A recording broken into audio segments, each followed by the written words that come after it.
लगे हुए हैं। आज से कई सालों से अलग अलग हिस्सों से, गांव से गणवीर यहाँ पर आ रहे हैं और ये मांग कोई नई मांग नहीं है। हमारे एमपी साहब ने एक नक्शा जारी किया था, उस नक्शे के ऊपर लिखा हुआ है कि 1896 के अंदर अंग्रेजों के समय में बीट टेरिटरी के नाम पर वो नक्शा जारी हुआ था। उसके बाद में गोविंद गुरु महाराज के नेतृत्व में गांव गली गली मोहल्ला के अंदर जाकर सामाजिक जन जागरण किया था, जो बजलों के माध्यम से था।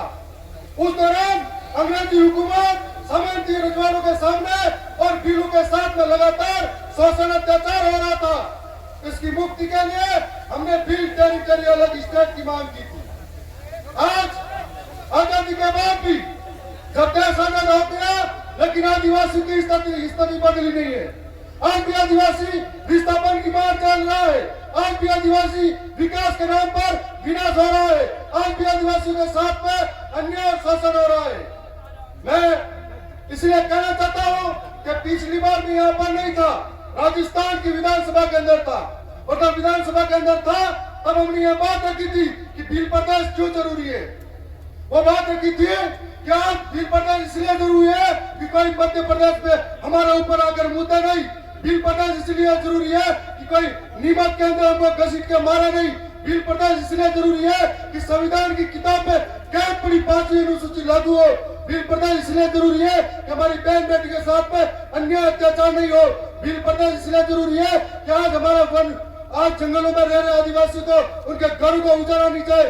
भील प्रदेश इसलिए जरूरी है कि हमारा जल हमको मिले। भील प्रदेश इसलिए जरूरी है कि हमारी सुरक्षा हो, हमारी संस्कृति बची रहे। और इस बात के लिए हमने सरकार के सामने लड़ाई। आज हमें संवैधानिक अधिकारों के लिए इस मांग के लिए जयपुर में पहुंचाया गया है। हमारे एमपी साहब आज दिल्ली के अंदर, ये देश के अंदर बैठी हुई सरकारों से बात कर रहे हैं। मैंने पिछली बार राजस्थान की सरकार के सामने ये बात रखी थी, चाहे मुख्यमंत्री हो या कोई भी हो, नीडर होकर बोला था कि आदिवासी मेरा धर्म है, जोहर मेरा अभिवादन है, प्रकृति मेरी पूजा है, तीर कमान मेरा अभिमान है, बरदार मेरा अभिमान है और भील प्रदेश मेरा अधिकार है। इस अधिकार को हम लेकर रहेंगे और जब तक मांगे पूरी नहीं होगी, सदन के सामने हमेशा मजबूती से बोलते रहेंगे।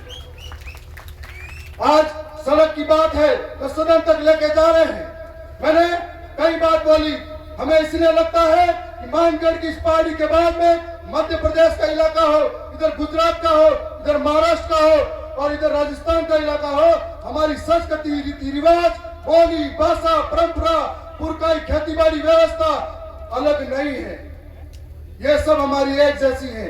इसका मतलब हमें बांटा गया है और आने वाले समय में जिस दिन हमारे जीते हुए जनप्रतिनिधि अपने समाज के सर्टिफिकेट से अगर वहां जाते हैं और जिम्मेदारी को निभाते हैं, तो मध्य प्रदेश के जनप्रतिनिधि भोपाल के अंदर बोलेंगे और महाराष्ट्र के जनप्रतिनिधि मुंबई के अंदर बोलेंगे और यहाँ गुजरात के जनप्रतिनिधि गांधीनगर में बोलेंगे, राजस्थान के जयपुर में एक साथ बोलेंगे, तो फिर प्रदेश का सपना दूर नहीं है।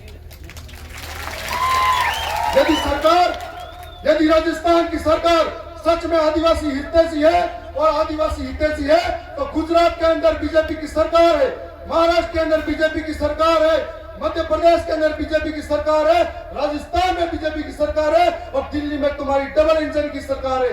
यदि सच में आदिवासी के हितैषी हो तो हमारे भील प्रदेश के लिए आह्वान करो और भील प्रदेश में बढ़ा कर दिया जाए।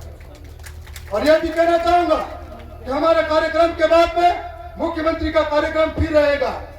वो एक मेला बुलाएंगे, वो नरेगा की लेबर को डराएंगे और यहाँ पर एकता करेंगे और फिर कहेंगे झूठे झूठे वादे करेंगे। मैं चाहता हूँ असल में आप यहाँ कार्यक्रम में कभी आते हो तो 5वीं अनुसूची की बात करिए, धरातल पर पैसा एक्ट के कानून लागू कीजिए। जो जमीन पर आदिवासी वन विभाग के अंदर इनके वन कानून नहीं बने, उससे पहले से रह रहे हैं, उनको वनों का अधिकार दीजिए। इनके साथ हो रहे अत्याचार के लिए पाबंद कीजिए, तब हम समझेंगे हमारे हित में बोल रहे हैं। मैं ज्यादा समय नहीं लेते हुए ये कहूंगा कि फिर से राजस्थान की विधानसभा में इस बार सोचा था कि कुछ और माहौल पैदा करूं, लेकिन इस बार सदन चला नहीं था। और अगर इस बार चलता तो मेरा अलग मूड था। और मैं राजस्थान के सरकार के सामने आंखों में आंखें डाल के बोलूंगा कि अगर मांगने से अगर अधिकार नहीं मिले तो हम आदिवासी है छीन कर लेंगे, उनके जबड़ों से निकाल के लेंगे। मैं बोला अपनी वाणी को यह विराम देता हूं और राजस्थान की विधानसभा में जब भी सीटियां बजेगी तब भी बोलता रहूंगा। धन्यवाद।